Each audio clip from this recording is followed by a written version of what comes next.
تلك آيات الحسين صغر السبط لتحوي كربلاء جنتين كربلاء جنتين.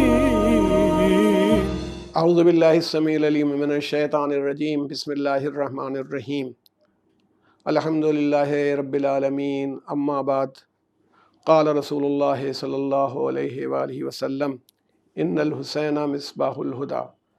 اللہ کے رسول نے ارشاد فرمایا، آپ ملاحظہ فرما رہے ہیں کہ بے شک امام حسین علیہ الصلاۃ والسلام ہدایت کے چراغ ہیں.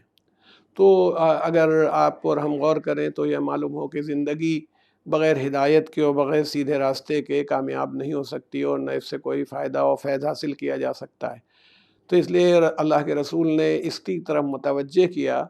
فطری بات ہے کہ پیغمبر کوئی حکومت بنانے کے لیے نہیں آئے تھے، کہ کوئی بہت بڑا ملک قائم کرنے کے لیے نہیں آئے تھے کہ اس میں ہو جائے، کیونکہ انبیاء کے پاس ہدایت کی ذمہ داری مین ہوتی ہے. اور اگر اس کے لیے سلطنت اور حکومت بھی ہو، جیسے جناب سلیمان کے پاس تھی تو بھی ٹھیک ہے، اور نہ ہو تو جیسے حضرت موسیٰ علیہ السلام تھے، حضرت ابراہیم علیہ السلام کے پاس کون سی حکومت تھی، مگر ہدایت اپنے پاس موجود تھی کہ وہ عوام کی ہدایت کرتے رہیں، ان کو راستہ دکھاتے رہیں. تو اسلام بھی ایک ایسا دین لے کے آیا، یعنی اسلام دین جب لایا تو آج کل کے ماحول میں تو ہم لوگ کبھی کبھی بس ایک دم سے سمجھنے لگتے ہیں کہ مسلمانوں کو دیکھتے ہیں، اور جس مسلمان کو دیکھا ہمارا سابقہ ہوا وہ جو کر رہا ہے اسی کو اسلام سمجھنے لگتے ہیں. اللہ نے اپنے رسول کو اور ان خاص بندوں کو بنیاد بنایا ہے کہ اسلام کیا ہوتا ہے اور اسلام میں کیا کیا ہونا چاہیے. مسلمان اگر اس کے مطابق عمل کرتے ہیں تو ان کا عمل صحیح ہے، اس کے خلاف عمل کرتے ہیں تو ان کا عمل صحیح نہیں مانا جائے گا. کوئی کرے، کبھی کبھی یہی بڑی مصیبت ہو جاتی ہے کہ یہ مسلمان بادشاہ تھا، جو اس نے جو کیا تو وہ اسلام ہو گیا.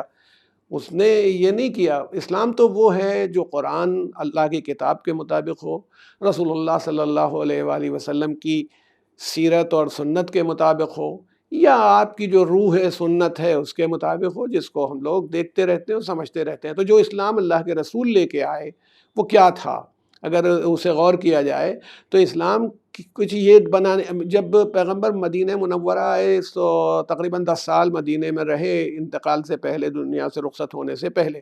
اس 10 سال میں آپ نے یہ نہیں کیا کہ شروع ہی سے جاتے ہی وہ تو اپنے سب لوگ جس حالت میں لوگ پہنچے تھے، نہ کھانے کو تھا، نہ کئی دن تک چولہا نہیں جلتا تھا.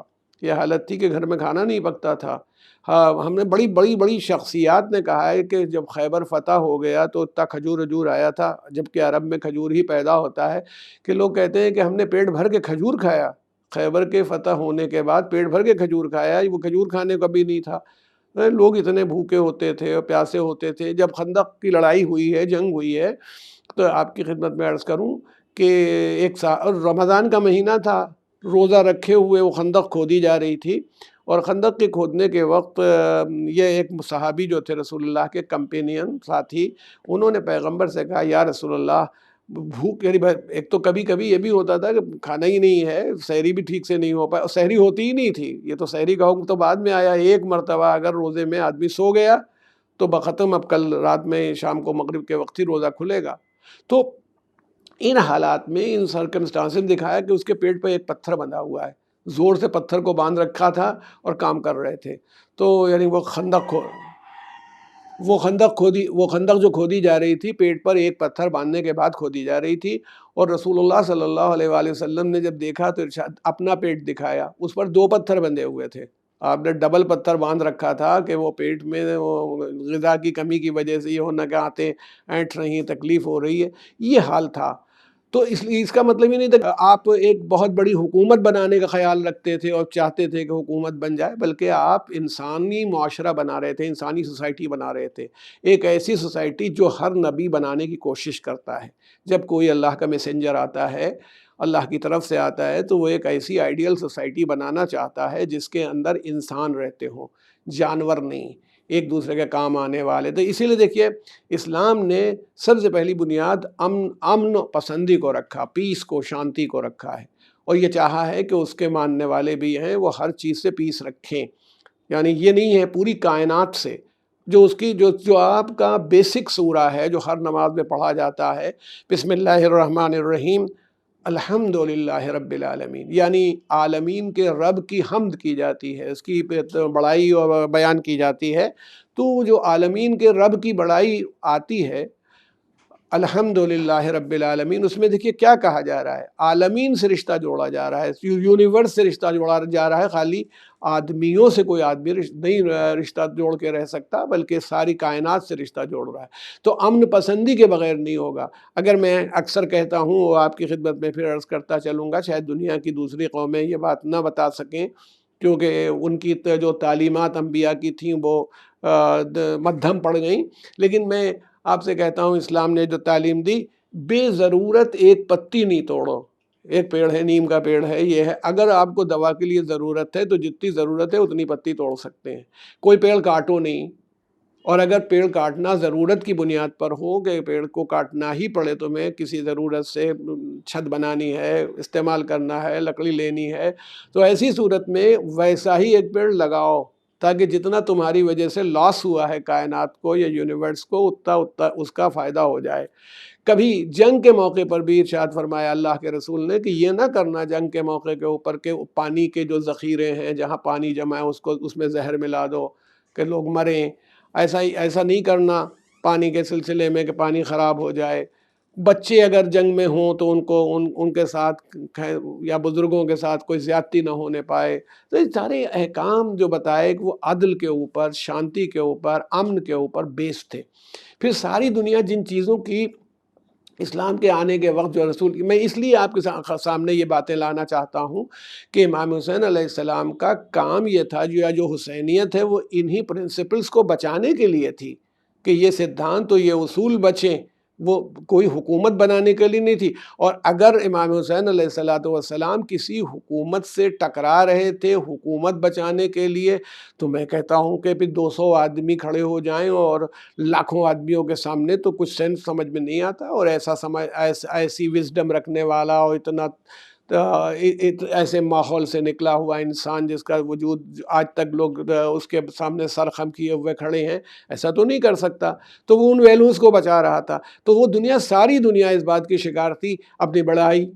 اچھا قرآن کیا کہہ رہا ہے؟ اللہ اکبر، اللہ کو بتا رہا ہے کہ اللہ ہی سب کچھ ہے۔ اذان میں اللہ اکبر جب کہا جاتا ہے کہ اللہ سب سے بڑا ہے، تو اس بات کی دلیل ہوتی ہے کہ ہماری کوئی حیثیت نہیں ہے۔ اگر ہم اپنے کو سمجھ رہے ہیں کہ ہم کچھ بڑے ہیں تو نہیں ہے، سب سے بڑی ذات اللہ کی ہے، اس کے مقابلے میں کوئی نہیں ہے۔ تو یہ پرائیڈ، گھمنڈ، تکبر سب کا خاتمہ کر دیتا ہے کہ کچھ میں جو اہم جس چیز کو ہم لوگ کہیں کہ میں ہوں، اس کا خاتمہ دین کرتا ہے، یہ تکبر ختم کرتا ہے۔ لیکن وہ سماج یا دنیا کے جتنے سماج ہوتے ہیں وہ اپنے کو کہتے نہیں تب بھی اپنے کو اونچا سمجھتے ہیں، ہم اس ذات والے آدمی ہیں، اور ہماری ذات اونچی ہے۔ پھر اونچی ذات میں بھی ہم اونچی کے والے کے اس اونچی ذات کے آدمی ہیں، یہ ہم دولت مند ہیں۔ ایک باعث تو یا ایک طرح کا تعصب انسانوں کو دولت مند ذات کی بنیاد پر ہوتا ہے، ہمارا خون ایسا ہے اور ہماری نسل ایسی ہے اور ہم ایسے ہیں اس کو، جبکہ اللہ تعالیٰ نے کہا کہ تم سب بندے ہو، سب کسی کی کوئی جو کچھ ہے، ان اکرمکم عند اللہ اتقاکم، اللہ کے نزدیک مکرم وہ ہے، متقی وہ ہے جو تم میں زیادہ پرہیزگار انسان ہو۔ یہ بتائیں بھیا۔ اچھا اب بایس کا بھی یہ معاملہ نہیں تھا، جینڈر بایس تھا۔ مرد اپنے کو عورتوں سے آج بھی بہت ہر جگہ سپیریئر سمجھنے لگتے ہیں، یا عورتیں بھی اب یہ کوشش کر رہی ہیں کہ ہم سپیریئر ثابت ہو جائیں ایک دوسرے سے۔ حالانکہ اللہ یہ کہہ رہا ہے کہ بھئی ہر آدمی کا ایک ڈومین ہے، اپنے ڈومین میں جو کام کرے گا، اللہ کی اطاعت کرے گا، وہی سپیریئر ہے۔ اور اس کی مثالیں ہم کو دین میں مل جاتی ہیں۔ یہ آپ بتائیے کہ فرعون جو جناب موسیٰ سے ٹکرایا، اور فرعون کی بیوی جناب آسیہ، یہ بتائیں کہ فرعون میں اور آسیہ میں کون آدمی سپیریئر اللہ کے ہاں ٹھہرے گا؟ آپ کے اعتبار سے کون سپیریئر ہے؟ جناب آسیہ مومنہ تھیں، جناب آسیہ وہ تھی جنہوں نے جناب موسیٰ کی پرورش فرمائی۔ تو ایسے موقع کے اوپر کس کو ہم بلند کہیں؟ ایک طرف یہ ہے، ایک طرف وہ۔ تو اسی طرح سے نہ مرد اپنے آپ میں کوئی سپیریئر ہے قرآن اور اسلام کے اعتبار سے، نہ عورت سپیریئر ہے، سب کا اپنا اپنا حلقہ ہے۔ اچھا پھر آقا اور غلام اب زبردستی کسی آدمی کو پکڑ لیتے تھے یا اس چرا لائے کسی بچے کو، اب اس کو بیچ دیتے تھے، وہ سلیو ہو جاتا تھا، یا لڑکی کو بیچ دیا یہ سلیو۔ آج بھی بہت سے غریب علاقوں کے لوگ قانوناً صحیح نہ ہو مگر لڑکیوں کو بیچتے ہیں، لے آتے ہیں بیچ دیتے ہیں مردوں کو۔ لڑکوں سے آپ بتائیں بہت بڑی سی جگہیں جو سنتے رہتے ہیں ہم لوگ کہ بچوں کو اغوا کیا جاتا ہے، اس کے بعد ان کا کسی کا ہاتھ توڑ دیا ہو، کسی کی آنکھ پھوڑ دی، اس کے بعد ان کے بھیک منگوائی جا رہی ہے، وہ ایک طرح سے ان کے غلام ہی ہوئے سلیو کی حیثیت سے۔ اسلام نے اس پر کبھی بات آپ سے ہوگی انشاءاللہ، سلیوری کا خاتمہ کر دیا۔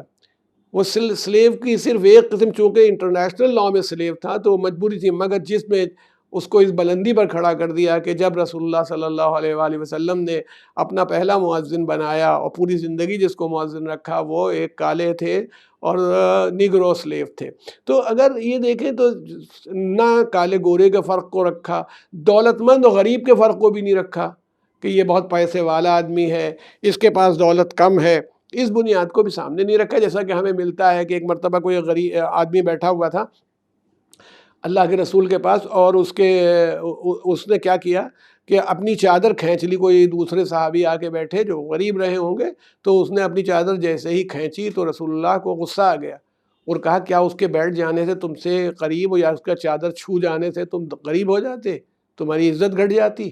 تو ان کو ہوش آیا تو انہوں نے کہا کہ مجھ سے یہ غلطی ہو گئی یا رسول اللہ، میں آدھی دولت اپنی اس کو دینے کو تیار ہوں، مجھے معاف کر دیں، یہ آدھی دولت دینے کو تیار۔ تو اللہ کے رسول نے ارشاد فرمایا کہ تم لوگے آدھی دولت، یہ دے رہا ہے اپنی خوشی سے دے رہا ہے۔ تو اس صحابی نے کہا نہیں میں نہیں لوں گا۔ تو حضور نے فرمایا کیوں؟ کہا اگر اس کی آدھی عقل بھی میرے پاس آ گئی اس دولت کے ساتھ تو جو کام یہ کر رہا ہے وہی میں کرنے لگوں گا۔ یعنی لوگوں کو اتنی بلندی کے اوپر پہنچا دیا کہ وہ کیریکٹر اور کردار کو سمجھنے لگے، دولت کو بنیاد نہیں بنایا۔ تو یعنی اگر جتنی ویلوز ہیں، ہم بات کریں کہ اسلام قدروں کو، مولیوں کو، ویلوز کو اسٹیبلش کرنے کے لیے آیا جو رسول اللہ صلی اللہ علیہ وآلہ وسلم نے اسٹیبلش فرمائیں، لیکن ہم یہ دیکھتے ہیں کہ ساری قدریں ختم ہوتی چلی گئیں۔ یعنی حالت یہ ہو گئی تھی کہ امام حسین سے پہلے کا یہ حال ہو گیا، امام حسین علیہ السلام سے پہلے کا جو حال ہمیں ملتا ہے اس کی کیفیت یہ ہوتی، بیان کی جاتی ہے کہ کہا جاتا تھا کہ اگر ایک عرب لڑکا موجود ہو جو عربی ہے، اور عجمی اس کو کہتے تھے جو نان عرب ہو، اگر ایک عرب لڑکا بھی موجود ہو تو نان عرب جتنا چاہے قابل کیوں نہ ہو، جتنا چاہے بزرگ کیوں نہ ہو، وہ نماز نہیں پڑھا سکتا تھا۔ یہ ایک مزاج ہو گیا تھا۔ امیر شام نے خود کہا تھا کہ عجمی بہت زیادہ ہو گئے، میں سوچتا ہوں ان کو قتل کروا دوں تاکہ پاپولیشن کنٹرول میں رہے اور نہ عرب کم ہوتے چلے جائیں گے۔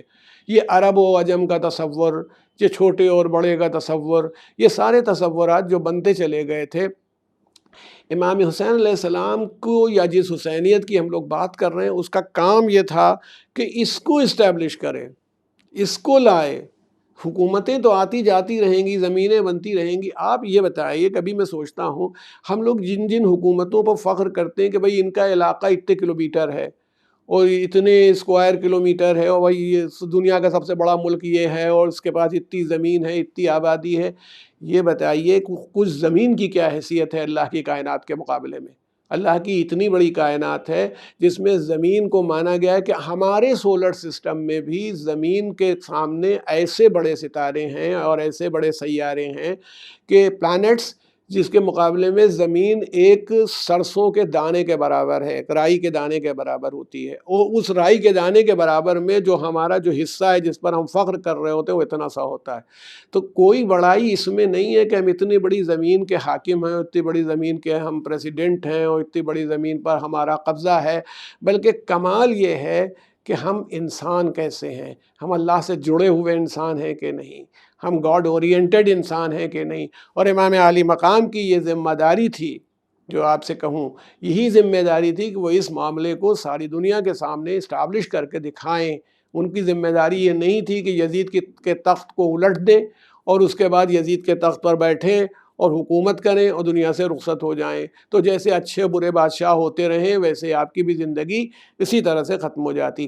اسی لیے جب آپ مدینے سے مکے آئے مکے میں تقریباً آپ 4 مہینے رہے ہیں امام حسین علیہ الصلوۃ والسلام، اور جب آپ کے سامنے، یعنی آپ تو سمجھیے کہ شعبان کا مہینہ جو آپ کے ہاں شب برات کا مہینہ کہلاتا ہے، اس میں پہنچ گئے تھے بالکل بگننگ میں، کیونکہ 28 رجب کو چلے تھے تو شعبان کے مہینے میں یا شب برات کا مہینہ جو ہے اس میں آ گئے، شب برات کے مہینے میں رہے، اس کے بعد رمضان، شوال، پھر وہ آیا ذیقعد اور ذی الحجہ کا مہینہ۔ تو یہ جو شعبان کا مہینہ اور رمضان کا مہینہ اور پھر عید کا مہینہ اور پھر ذی الحجہ کا مہینہ، ذی الحجہ میں آپ وہاں سے گئے 3 مہینے سے کچھ اوپر آپ کا قیام مکے میں رہا۔ اس میں بھی آپ نے لوگوں کے درمیان واعظ، نصیحت، پریچنگ، سمجھانا، اس کام کو کیا ہے، اور آپ اور ہم سوچ نہیں سکتے کہ اس میں امام نے کتنا بڑا کنٹریبیوشن کیا، ان کے ذہنوں کو تیار کیا۔ دیکھیے، اگر یہ کسی ہم لوگوں کے دماغ میں یہ خیال ہو تو غلط ہے کہ امام چاہ بالکل ہم اگر میرا ذاتی عقیدہ وہاں اور بہت سے سننے والوں کا عقیدہ بھی یہ ہے کہ حضرت چاہتے تو معجزہ ہو جاتا، حضرت دعا کرتے تو اللہ جو کہتے وہ پورا کر دیتا، اگر وہ جناب سلیمان کو ان کی دعا کی بنیاد پر اتنی بڑی حکومت دے سکتا ہے تو اپنے کسی دوسرے بندے کو اس کی مرضی کے مطابق عطا بھی فرما سکتا ہے۔ لیکن حضرت نے انسانی معاشرے کو تیار کیا، اس انسانی سماج کو تیار کیا، تاکہ یہ سماج تیار ہو جائے، سوچنے پر مجبور ہو جائے کہ یہ ظلم جو ہو رہا ہے کیسے انسانوں کو ختم کرنا ہے۔ اگر اللہ تعالیٰ کو یہ زبردستی انسانی معاشرے کو آئیڈیل معاشرہ، آئیڈیل اسلامی معاشرہ بنانا ہوتا تو فرشتے اتار دیتا، انسانوں کو اتارنے کی ضرورت نہیں تھی۔ اللہ یہ چاہتا ہے کہ تم ایسی جنت انسان ہو، تمہیں ہم نے ایسی صلاحیت دی، تمہیں اپنا جانشین بنایا، تمہیں اپنی صفات کا مظہر بنایا۔ کتنی صفات ہم نے تم کو دی ہیں، عقل دی ہے، ہوش دیا، خیرت دیا، تو اس صفت کی بنیاد کے اوپر تم اس کو جنت بنا کے دکھاؤ، ایک انسانی معاشرہ بناؤ۔ اس میں امام حسین علیہ الصلوۃ والسلام کا کنٹریبیوشن تھا جو آپ نے کیا، اور اسی لیے میں ختم کرتے ہوئے یہ بات کہنا چاہتا ہوں کہ مگر سمجھداری اور عقل اور وزڈم کی بات یہ تھی، امام حسین نے اپنی زندگی میں 25 حج پاپے ادا کیے، پیدل حج کی، یعنی مدینے سے سواری ہے مگر پیدل حج کرنے کے لیے جا رہے ہیں، اور اس حج کو آپ نے چھوڑ دیا صرف اس لیے کہ خانہ کعبہ کی حرمت برقرار رہے۔ تو اس کا مطلب ہے ہمیں یہ درس ملتا ہے، امام سے ہمیں درس یہ ملتا ہے کہ خالی کسی چیز کے ظاہر کو یا کسی رسم کو پکڑ لینے کا نام دین نہیں ہوتا، اس کی ضرورت کو بھی دیکھا جاتا ہے، اس کی یوٹیلیٹی اس وقت دیکھی جاتی ہے۔ اس لیے امام نے 8 ذی الحجہ کو مدینہ چھوڑ دیا جب سب لوگ مینا کی طرف جا رہے تھے حج کرنے کے لیے، اور آپ روانہ ہو گئے کوفے کی طرف۔ تو اس لیے یہ پورا جو آپ کا تھیم ہے، یہ صرف نہیں کہ بہت مجبور ہو گئے تھے اور یہ ہو گیا تھا، نہیں، وہ یہ بھی کر سکتے تھے کہ جب مرنے کے لیے نکلے ہی ہیں تو یہی مر جاتے ہیں، مگر آپ نے فرمایا نہیں، میں جو یہ سینکچوری ہے جس کے اندر یہ تھا قتل و غارت گری سب حرام ہے، میں اس کے ایک بالش باہر مر جانا پسند کروں گا، ایک بالش اندر نہیں۔ یہ اس لیے آپ نے حج کو چھوڑا اور مڑ مڑ کر کے خانہ کعبہ کو دیکھتے رہے۔ اب میں سوچتا ہوں کبھی کبھی کہ شان ہے امام عالی مقام کی جو 25 حج پیدل کر چکا ہو، وہ حج کو چھوڑ کے جا رہا ہو، لیکن ایسے ہی انسان کربلا میں وہ قربانی پیش کر سکتا ہے جس کا کوئی جواب عالم میں نہ مل سکے، کیونکہ کوئی عام آدمی ہوتا تو وہ ظاہر میں الجھ کے رہ جاتا۔ آپ نے ظاہر کو نہیں دیکھا بلکہ اللہ کی مصلحت، آپ کو اللہ کی مرضی اور دین کو دیکھا۔ جب میں سمجھتا ہوں کہ جب اپنا شہر مدینہ چھوڑا ہوگا، جتنی تکلیف امام کو ہوئی تھی اس سے زیادہ تکلیف اس پر ہوئی ہوگی۔ اسی لیے کہا جاتا ہے کہ آپ بار بار مڑ کے خانہ کعبہ کو دیکھتے تھے اور روتے جاتے تھے، گریہ کر رہے تھے، اور ہم دیکھ نہیں پاتے ہیں، لیکن ورنہ ہم یہ سوچتے کہ شاید خانہ کعبہ کو بھی اگر آنکھیں اور آنسو دے دیے جائیں تو خانہ کعبہ بھی رو رہا ہوگا، اگر حجر اسود کو جذبات دے دیے جاتے تو حجر اسود کی گریہ کی آوازیں بھی ہمیں سنائی پڑتی، کیونکہ وہ امام کی اصلی حیثیت اور صلاحیت کو پہچانتے تھے۔ سَيَعْلَمُ الَّذِينَ ظَلَمُوا أَيَّ مُنقَلَبٍ يَنقَلِبُونَ إِنَّا لِلَّهِ وَإِنَّا إِلَيْهِ رَاجِعُونَ۔